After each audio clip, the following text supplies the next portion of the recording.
ನಮ್ಮ ದೇಶದ ಆಸ್ತಿಯನ್ನ ಅವ್ರಿಗೆ ಕೊಡ್ತಾ ಇದ್ದಾರೆ.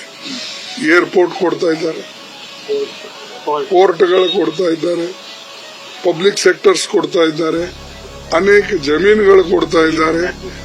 ಇವೆಲ್ಲ ಎನರ್ಜಿ ಸೆಕ್ಟರ್ನಾಗ ಅವನು ನ್ಯಾಯವಾಗಿ ಮಾಡಿಕೊಂಡ್ರ ಅಡ್ಡಿಲ್ಲ.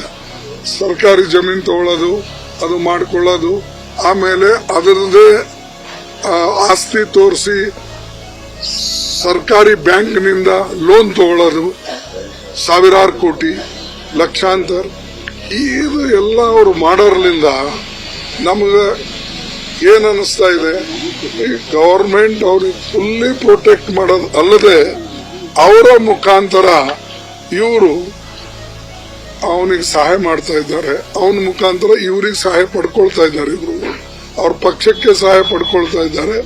ಮತ್ತು ಹೊರಗಡೆ ಬಹಳ ನ್ಯಾಯ, ಸ್ವಚ್ಛ, ನಾವು ಇದು ಬರೀ ಭಾಷಣ ಮಾಡೋದ್ರಿಂದ ಆಗೋದಿಲ್ಲ, ನಿಮ್ಮ ನಡವಳಿಕೆ ಕೂಡ ಸ್ವಚ್ಛ ಇರಬೇಕಲ್ಲ.